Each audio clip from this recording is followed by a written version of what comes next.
Hey, okay, real quick, before we get started, I want to let you know that the sun is shining. It's going to be all throughout the video. The equipment's going to be making some sounds that's weird, but your girl pushed through and I got this video out. Hey, welcome back, or welcome if it's your first time. I wanted to just ride and chat about starting. I think sometimes we want to start something perfectly, or we want everything to be perfect before we start something.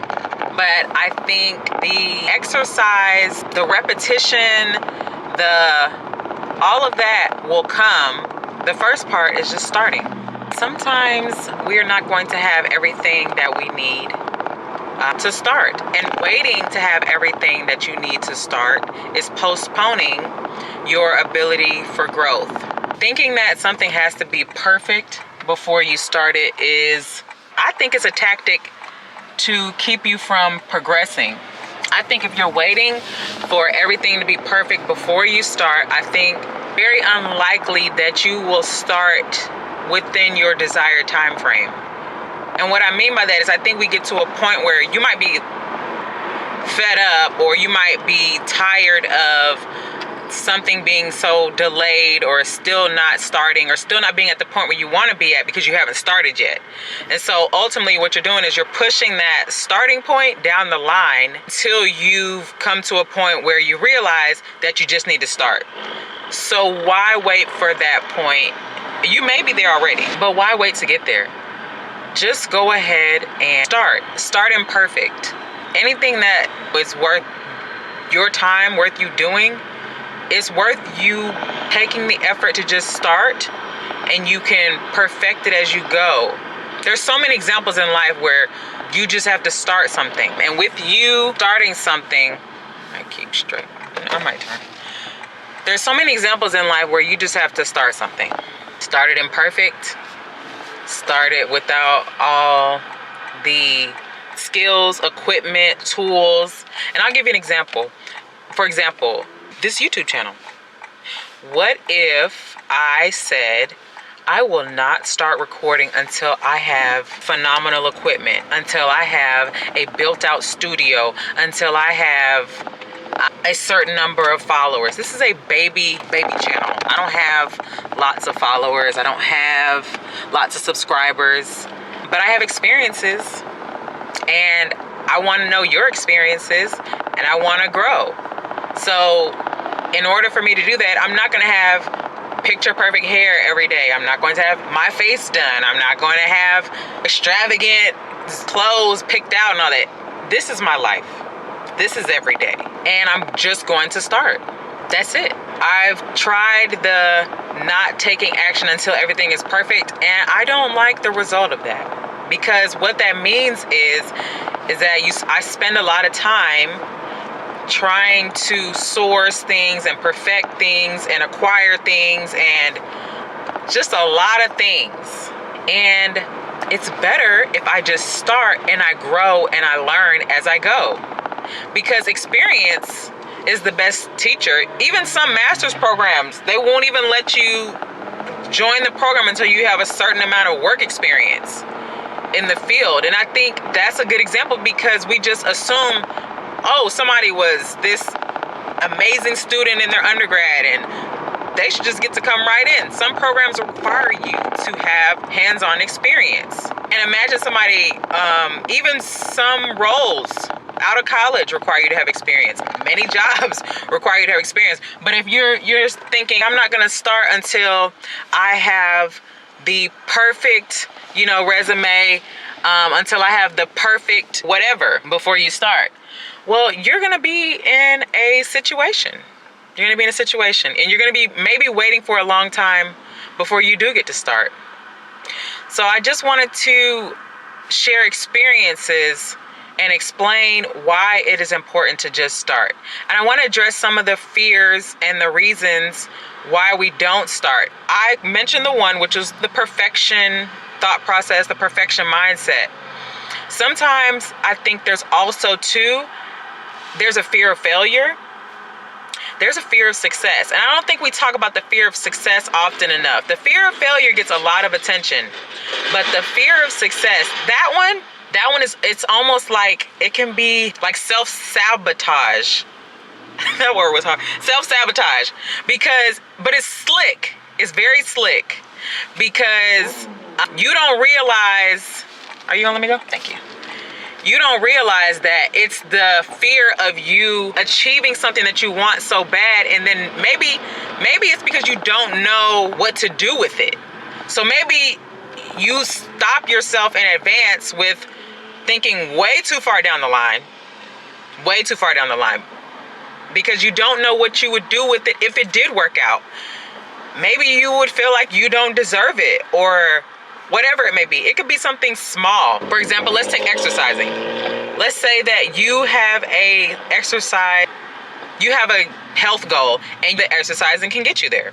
And maybe you don't know what exercises to do. Maybe you don't want to go into a gym and look confused or look like you don't know what you're doing. Maybe you don't want to, maybe you told yourself, oh, sometimes I work out and then I get injured, and then maybe you've come up with all these things. But I think just starting where you're at, if it's jump rope, if it's walking, if it's yoga, if it's YouTube workout videos, whatever it might be, that's a place where you can just start. You can just start, and not for a long period of time, but you can start at 10 minutes. You're gonna do a 10-minute exercise today. You're gonna do a 10-minute walk.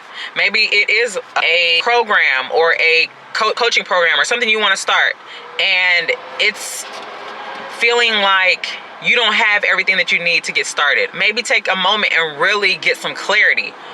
What is it that you want to do? Why do you want to do it? Who do you want to do it for? Really taking the time to break down every aspect of it to give yourself size tasks where you can start them. I read this book recently by David Allen, Getting Things Done. And there's so many people on YouTube that have done summaries. So even if you just want to look at the summaries, or you can read the book, I'll put a link down below. But when you really get the clarity on something that you need to do, it helps you. In the book, for example, he talks about a project. And in life, we think projects are big things, really big things. But in the book, I think the example he gave about a project is something that just has more than one step. So, for example, let's say you need to hang a picture in your house. Hang a picture. That's what you got on your to-do list. But really, if you take it a step further and break it down like a project, right? It might be identify where I want the picture to go. It might be gather the tools, or go buy screws, go buy nails, borrow a hammer, get a hammer, whatever. Do you see how that project has multiple things, and it's not just hang a picture. It's not only just hanging the picture. There's more to it. So now you realize that if you do in fact want to do something, you're going to have to break it down so that your mind, yourself can understand what is it that you need to do, and then take small little action. But start, because you've seen it where somebody wants to do something. For example, maybe you wanted to do a fitness workout plan, or you wanted to reach a certain health goal or whatever. And before you know it, the year is over. And this was your year. Now the year is over. This was somebody else's year. This was other people's year. It's not your year anymore because the year is over. How many years do you want to go by before you realize that time's not going to stop? You just have to start. I heard someone say that some people have been asleep since the year 2020. You checked out in 2020. Goals, progress, ambition, drive, motivation, whatever it may be. 2020 was the year that it stopped for you, and you haven't picked it back up. And that's actually not that crazy when you hear it. It sounds crazy because it's 2025 right now, but I don't know, it did seem like those years flew by. But what were you doing? What can you look back and say, I did X, Y, and Z, or I started X, Y, and Z? And it's not just about starting things. You want to finish things as well. But the starting is sometimes very, very difficult because our mind tells us that we have to start perfect or we don't start at all. And that's not true. You can start right where you're at. Like I said, I don't have the fanciest equipment. I don't have a production ready wardrobe or makeup or whatever. But what I do have and what I am confident in is my experiences in life. I'm confident that there's benefit in sharing, going through experiences, how to go through experiences better, how to improve oneself, why to improve yourself. I'm confident in my experience enough to say that regardless of whatever the environment is, what I'm sharing is beneficial. And I want to share it. And I'm going to share it. Anyways, I came on here today to just tell you to start. Consider the reasons why you haven't started whatever it is. A passion project, a business, a healing, a recovery, whatever it is. You might just want to start imperfectly. And there's nothing wrong with that.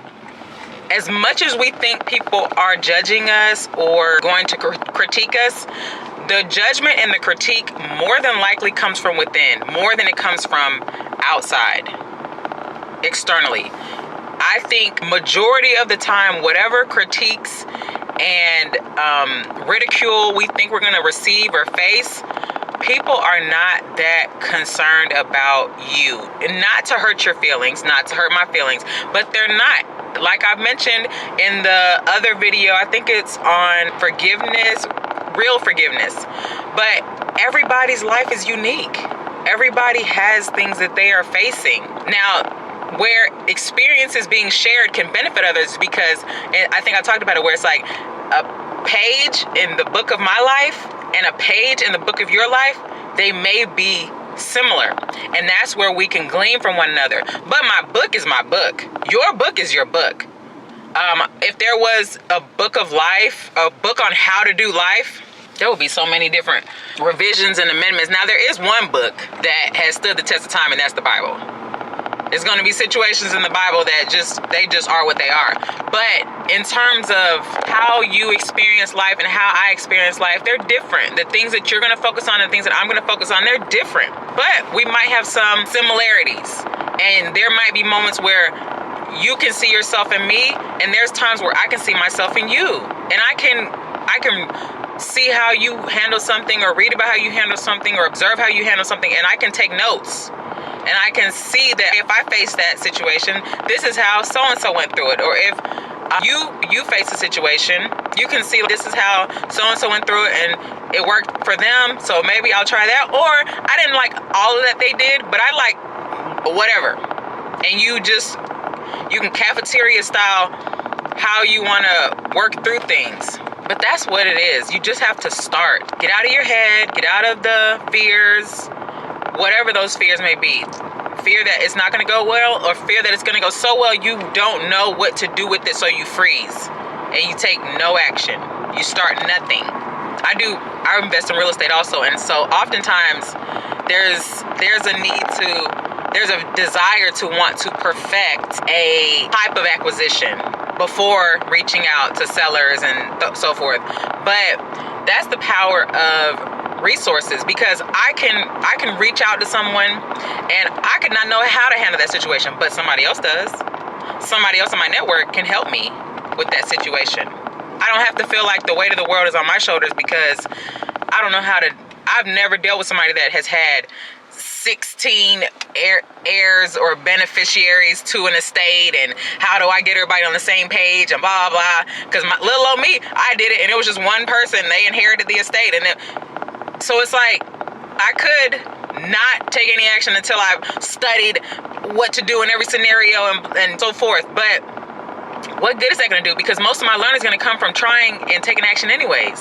You want to be the smartest kid that knows theory or theoretical things, or you want to be the person that has life experience? Which one would you take advice from? Somebody that's textbook telling you how to go through a situation, or someone that's saying, hey, this is what I did, this is how I handled that, this is what happened, I won't do that again, but here's what I did? I think I'll take the latter. The person with the actual experience, I'll take that any day. Because they have something that it can't be bought. That experience can't be bought. It can be taught, but it can't be bought.